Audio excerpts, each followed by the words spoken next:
Welcome to Psych Sage. My name is Michael, and this channel is about helping men repair the link between their psychology, their story, and their soul. Today I want to talk to you from the topic, take care of yourself as if you were taking care of someone else. Take care of yourself as if you were taking care of someone else. This philosophy has served as an emotional survival strategy for me, navigating what I would describe as the weight of conscious being and awareness. Now, what do I mean when I say that? I mean that if you experience life and have any sort of conscious awareness, you'll recognize, even if you can't necessarily articulate it, that life is a series of peaks and valleys, highs and lows, emotional ups and downs.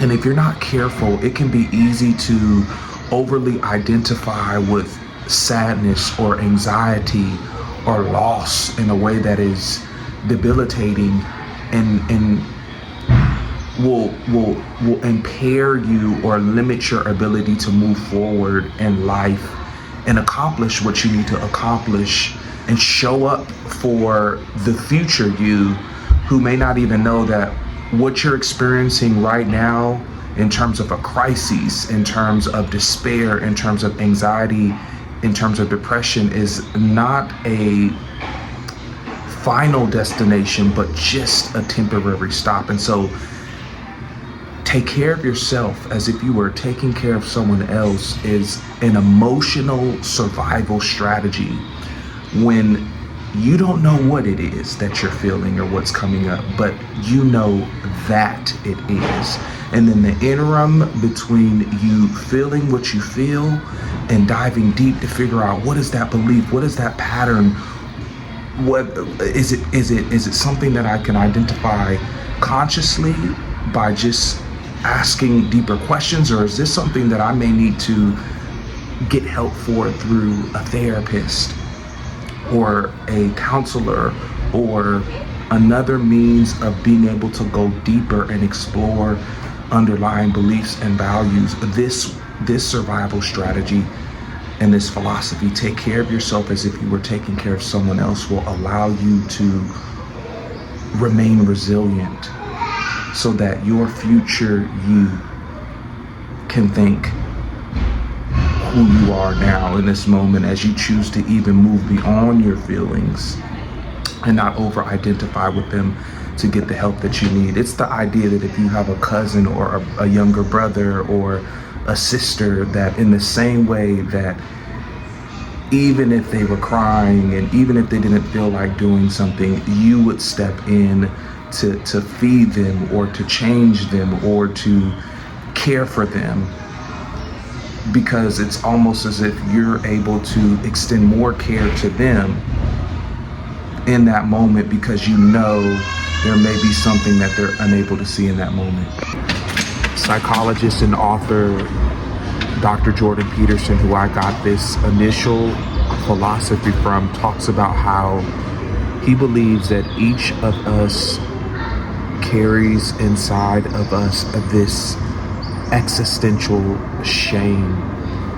Some have learned to manage it while others are unaware that it's there. However, it impacts the way in which we are able to self-care. He references this study where scientists and researchers have basically proven that people are more likely to administer medication to their animals than they are to themselves when they are sick. And it's why is that? Why are we more likely to care for animals, but then when it comes to ourselves, less likely to give ourselves the things that we need? And Dr. Peterson would say it's because of this existential shame that we carry.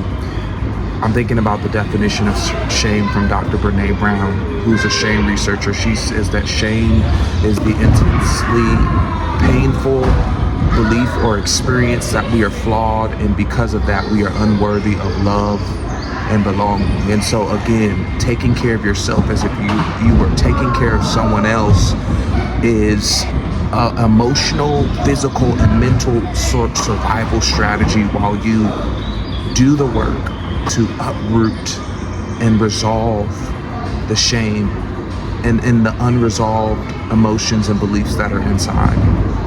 What do you think?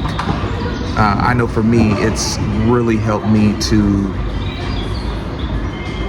not over-identify with my emotions in seasons where I couldn't emotionally feel that this was a temporary moment and not a final destination. It's helped me to eat right and go to the gym and reach out for help even when I didn't necessarily feel that I was worthy and didn't know why I was experiencing this depression or guilt or shame.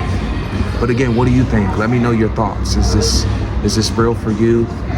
Let me know if this philosophy helps you take care of yourself as if you were taking care of someone else. Sometimes it's easier to think about yourself as a precious object in the way that you would take care of a younger brother or sister or cousin or mom and dad when for whatever reason you may feel like you are flawed and unworthy of love and belonging. I'm here to tell you that's not true. Where you're at is just a temporary stop and not the final destination. Again, let me know your thoughts, and I plan on spreading more knowledge about how I am navigating consciousness effectively.